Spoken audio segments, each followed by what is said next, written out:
Hi friends, welcome to செயின்ஸ் kitchen. நம்ம செயின்ஸ் கிச்சனில் இன்றைக்கி என்ன பார்க்க போகிறோன்னா, சத்தான நார்ச்சத்து மிகுந்த நல்ல ஒரு தானிய வகையான நம்ம கவுனி அரிசி கஞ்சி அதை தான் பார்க்க போகிறோம். இந்த மெஷரிங் கப்பில் ஒரு கப்பு கவுனி அரிசி எடுத்துகிட்டு நல்லா கழுவி நைட்டு ஃபுல்லாக ஊற வைக்கணும். ஊற வச்சுட்டு நாளைக்கு காலையில் தான் அதை நம்ம செய்ய போகிறோம். நல்லா ஊற வச்சு ஒரு பாத்திரம் போட்டு மூட வச்சுட்டு காலையில் நம்ம செய்யணும். இந்த கவுனி அரிசியை நைட்டு ஊற வச்சோம்னா நல்லா இந்த ஊறி வச்சு பாருங்கள்.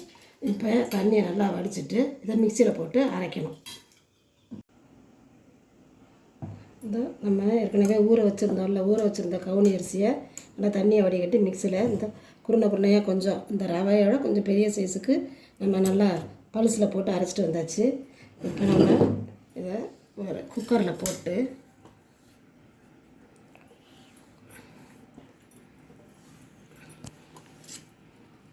ஏற்கனவே நம்ம இந்த டம்ளரில் தானே ஒரு டம்ளர் எடுத்துருந்தோம். ஒரு டம்ளருக்கு 5 டம்ளர் தண்ணி ஊற்றணும். ஏற்கனவே நம்ம நல்லா கழுவி வச்சதுனால அந்த தண்ணியும் வேஸ்ட் ஆக்காமல் 5 பங்கு தண்ணி இதில் ஊற்றிடணும். ஏற்கனவே நான் அளந்து தான் வச்சுருக்கேன். 5 டம்ளர் தண்ணி ஊற்றியாச்சு. ஊற்றிட்டு இது கூட கொஞ்சம் சின்ன வெங்காயம், ஒரு பச்சை மிளகாய், கொஞ்சம் இஞ்சி, ஒரு 6-7 பல் பூண்டு, சீரகம் இதெல்லாமே சேர்த்து போட்டு வேக வைக்கணும். வெந்த பிறகு நம்ம உப்பு போட்டுக்கலாம். இந்த கவுனி அரிசியில் நம்மளுக்கு நார்ச்சத்து அதிகமாக இருக்கிறதுனால நம்ம கொலஸ்ட்ராலை கட்டுப்படுத்துது. அதனால் வெயிட் லாஸுக்கு இது நல்ல சிறந்த மருந்தாக இருக்குது. அதனால் அதை நம்ம வாரத்தில் ஒரு நாள் அடிக்கடி நம்ம கொடுக்கலாம். போட்டு குக்கரில் நல்லா ஒரு 5 விசில் 6 விசில் வச்சுட்டு அதுக்கப்புறம் எடுத்துகிட்டு வந்துடுவோம். கவுனி அரிசி கஞ்சி நம்ம குக்கரில் வச்சுருக்கோம். அதுக்கு தொட்டுக்க ஒரு அருமையான சைட் டிஷ்ஷு கொள்ளு துவையல் அரைக்க போகிறோம். முதல்ல இதுக்கு ஒரு 50 கிராம் கொள்ளு எடுத்து நல்லா வறுத்துக்கணும். ஸ்லோ ஃப்ளேமில் வச்சு நல்லா வறுத்துக்கணும். வறுத்து எடுத்த பிறகு இதுக்கு மற்ற பொருள்கள்லாம் பாருங்கள். ஒரு டேபிள் ஸ்பூன் கடலைப்பருப்பு, ஒரு டேபிள் ஸ்பூன் உளுந்தம்பருப்பு, ஒரு 5-6 வெங்காயம், ஒரு 4-5 பூண்டு பல், காரத்துக்கு ஏற்ற மாதிரி வத்தல், தேங்காய், நல்லா கொஞ்சம் ஊற வச்ச புளி இதுகளையும் வறுத்து ஒன்றா நம்ம அரைக்க போகிறோம். இப்போ கொள்ளை வறுத்து தனியாக வச்சாச்சு. வாழைப்பூவில் எண்ணெய் ஊற்றி கடலைப்பருப்பை வறுத்தாச்சு. போட்டு உளுந்தம்பருப்பையும் போட்டு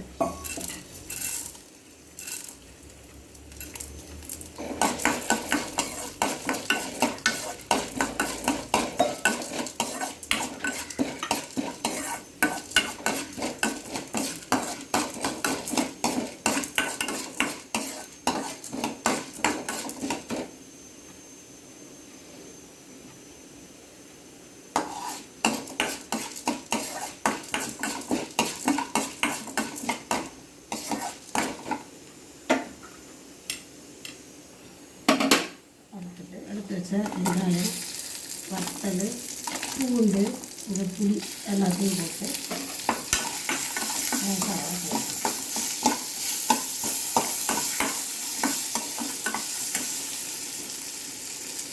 கொஞ்சம் பெருங்காயம்,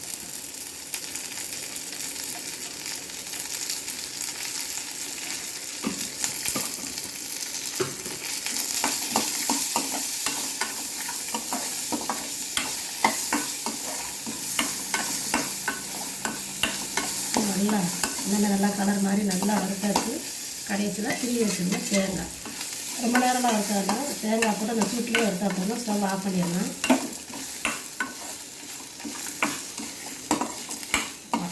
வறுத்துட்டு தேவையான அளவு நம்ம உப்பு போட்டு ஏற்கனவே வறுத்து வச்சுருக்கோம்ல கொண்டு இந்த பொருட்கள்லாம் ஒன்றா ஊற்றி ரொம்ப நைஸாக இல்லாமல் குறகரப்பாக அரைச்சிட்டு வந்துடலாம்.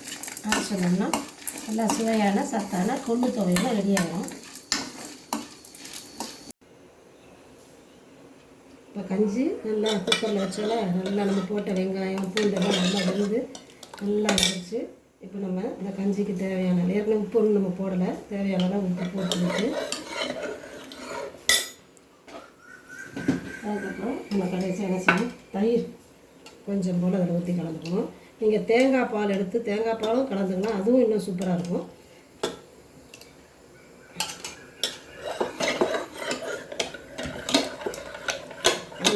நல்லா சத்தான சுவையான நம்மளுக்கு என்ன கருப்பு கவுனி அரிசி கஞ்சி ரெடி ஆகிடுச்சு. இது கூட இப்போ துவையிலையும் அரைச்சிட்டு நம்ம சேர்ந்து சாப்பிட்டோம்னா காம்பினேஷன் வந்து அருமையாக இருக்கும். உடம்புக்கும் ரொம்ப நல்லது. நம்ம இந்த வெயிட் லாஸ் இருக்கிறது இது கவுனி அரிசி இதுலேயும் நார் சத்து அதிகமாக இருக்குது. நம்ம ஒரு அரை கப்பு கவுனி அரிசி போட்டோம்னா அதில் ஒரு 3 கிராம் அளவுக்கு நார் சத்து அவ்வளோ இருக்குது அப்படின்னு சொல்கிறாங்க. அதுக்கப்புறம் நம்ம இப்போ கொள்ளு துவையல் தான் அதுக்கு சைட் டிஷ் வச்சுருக்கோம். கொள்ளும் நம்மளுக்கு வெயிட் லாஸ்க்கு உதவும். இதை ரெண்டும் நம்ம சேர்ந்து சாப்பிடும்போது அவ்வளோ நல்லாயிருக்கும். துவையிலே அரைச்சிட்டு நம்ம பார்க்கலாம். இது பாருங்க, நம்மளுக்கு கவுனி அரிசி கஞ்சி ரெடி ஆயிடுச்சு. அதுக்கேற்ற மாதிரி சைட் டிஷ்க்கு கொள்ளு துவையல் ரெடி ஆயிடுச்சு. இது ரெண்டும் நம்ம சேர்த்து சாப்பிடும்போது டேஸ்ட் அவ்வளோ அருமையாக இருக்கும். நம்ம உடம்புக்கும் இது ரொம்ப நல்லது, வெயிட் லாஸ்க்கும் உதவும்.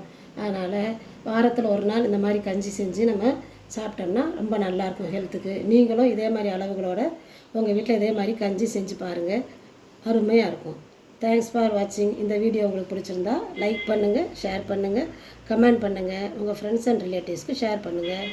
தேங்க்ஸ் ஃபார் வாட்சிங்.